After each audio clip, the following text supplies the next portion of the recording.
The internet's beauty and its downfall is that anyone can post whatever they want. While there's plenty of insightful and fascinating information to go around, the internet is also flooded with the incoherent babble of children and the mentally unwell. YouTube is home to thousands of channels created by these types of users, screaming into the void, amassing almost no views. We've all occasionally stumbled upon these types of accounts online, and it doesn't take long to realize that their contents are clearly a waste of time. But what if, amidst this deluded raving, one of these users were telling the truth about a grand conspiracy? This is the story of Virtue Films 1 and his quarter-century-long vendetta against iconic musician and former associate, Bob Dylan.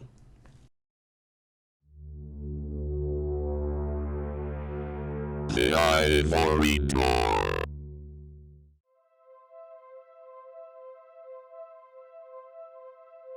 On July 1st, 2024, Reddit user Rexbox posted r/internet mysteries regarding a strange but unsuspecting YouTube channel. A strange YouTube account, Virtue Films 1, has uploaded hundreds of incoherent videos alleging Bob Dylan of stealing James Damiano's songs, eager to know what's going on.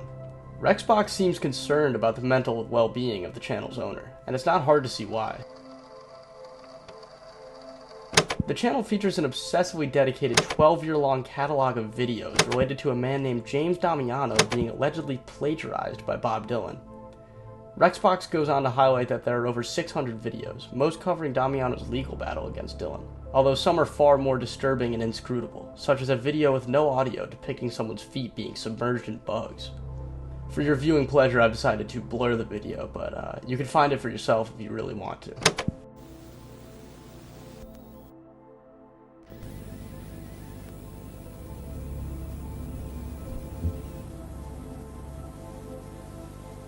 After stumbling upon Rexbox's post, I decided to investigate the channel for myself. At first, it seemed like the standard incoherent ravings you could find on YouTube. The content of the channel is very crudely edited together, using what I assume is Windows Movie Maker, and the videos often reference an expose documentary titled 11 Years.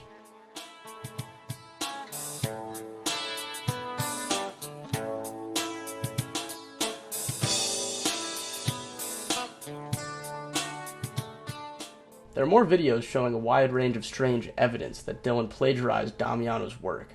There's a lot of deposition footage of various people related to Dylan, although none of this really proves anything. Have you ever lied to Mr. Damiano? Yes.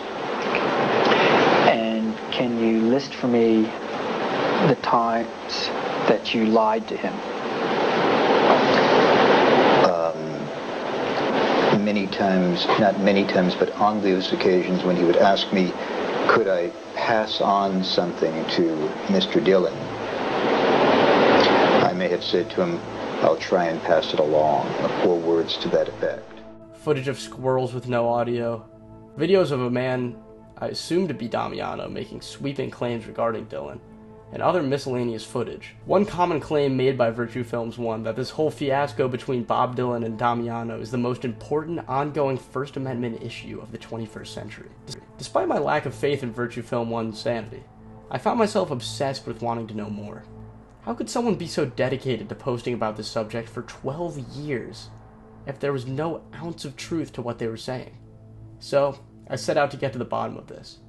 At this moment, I had no idea how deep of a rabbit hole I was about to go down.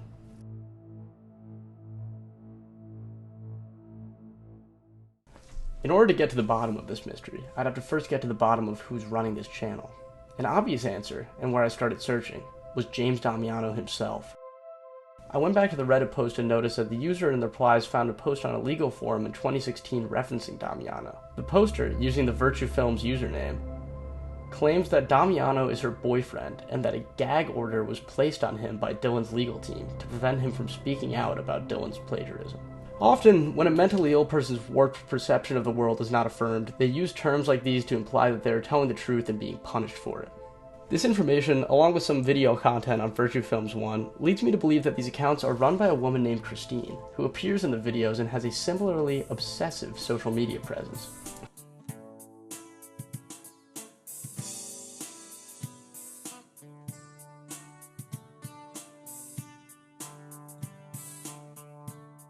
So from this info, we can infer that Christine is running Virtue Films 1 for Damiano as a walk-around of this alleged gag order, and claims to be his girlfriend.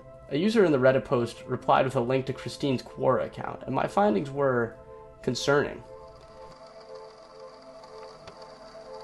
A pattern of obsessive posting about Damiano and Dylan were present, but one post in particular raised my suspicion of Christine and Damiano's stability. The post was titled, "Where does Bob Dylan live?"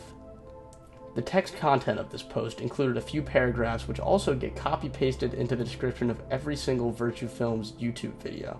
This repetitive text is seemingly the pitch for a previously mentioned expose documentary titled 11 Years, which I suspect both Christine and Damiano believe is the key to correcting this perceived injustice committed against them by Bob Dylan. It makes sense that they would believe this, considering that their social media presence seemingly is centered around promoting this film. After being prompted by a reply to the original Reddit post, I learned that Damiano may have passed away in 2022. After finding the obituary, I realized that it was not the Damiano in the Virtue Films 1 video, so it must just be a coincidence. Although it was strange that there were two James Damianos who also happened to be musicians. But hold on. Who's that in that picture? Is that Christine? What's going on? This discovery threw me for a loop. I was never able to find more info on this Damiano, but it created a strange air of mystery over the Virtue Films 1 channel. Is the real Damiano dead, and Virtue Films 1 is an imposter? It doesn't make sense. How is Christine related to this James Damiano, but also the Virtue Films 1 Damiano? I found personal social media accounts in which this man claims to be James Damiano. I have no idea what to make of any of this, but I'm going to continue the investigation under the assumption that Virtue Films 1 is the real Damiano, as I found no conclusive proof that he's an imposter. With everything we've gathered, here's the picture so far. James Damiano and his girlfriend Christine obsessively post semi-coherent content on social media accusing Bob Dylan of plagiarizing Damiano's work. These posts have often crossed over into an unhealthy and concerning territory, and this seems like a simple case of a delusional worldview made public through the use of the internet. Through further research, however, there may be some truth to all of this.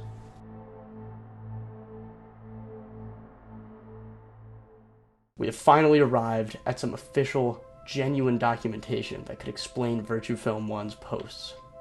Throughout my research, I have found numerous legal documents of a series of suits between Damiano and Sony, Bob Dylan's representative, in the early 90s up to 2000, which paint Damiano's side of this in a more sympathetic light. If you look at the facts, Dylan and Damiano did associate with each other for a decade. This is not some random crazed fan. This is someone who actually interacted with Sony and Dylan and had even allegedly worked with them. Among these documents, there's some direct comparison between Damiano's writing and Dylan's published songs, and the evidence is pretty damning for Dylan. If you look for yourself, you can see a handful of lyrics too similar to be written off as coincidence. Perhaps Damiano and Christine are telling the truth. Perhaps they are simply driven a bit mad by this obvious injustice opposed on them, and express it through their obsessive posts. Perhaps, even more sympathetically to them, they are simply old, and their strange social media presence is due to a lack of technological literacy. All attempts at a lawsuit by Damiano were dismissed. Is this an indicator of a corrupt legal system, refusing to serve justice to a man who made millions plagiarizing Damiano's work? I've read the court documents, and the story is a bit more complicated than that.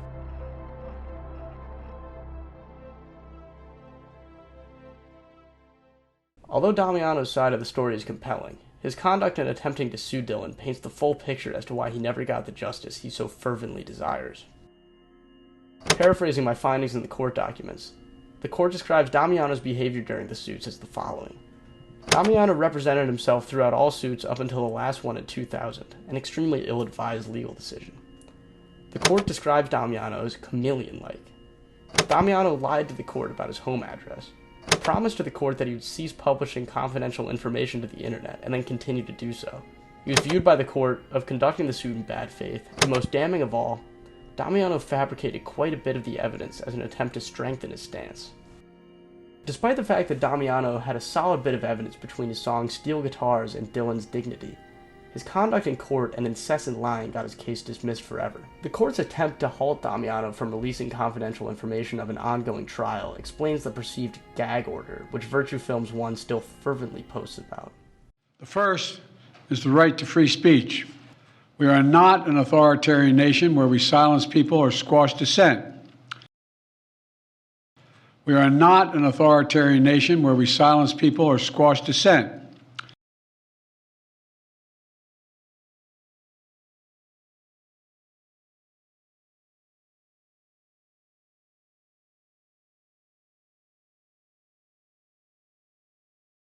I did.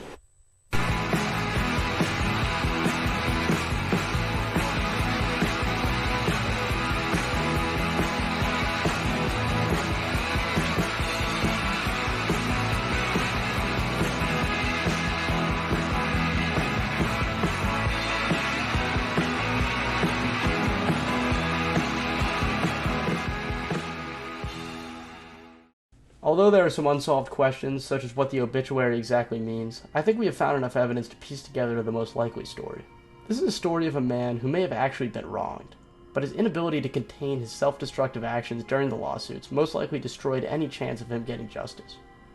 Whether or not Damiano is telling the truth, I will let you be the judge, because I do not believe an actual judge will be making that decision ever again. And now, after all of this, Damiano is simply yet another deluded YouTube channel, screaming into the void. As the story closes, I will leave you with this line from Bob Dylan's song, Lily Rosemary and the Jack of Hearts. Big Jim was no one's fool, he owned the town's diamond mine. He made his usual entrance looking so dandy and fine. With his bodyguards and silver cane and every hair in place, he took whatever he wanted and laid it all to waste.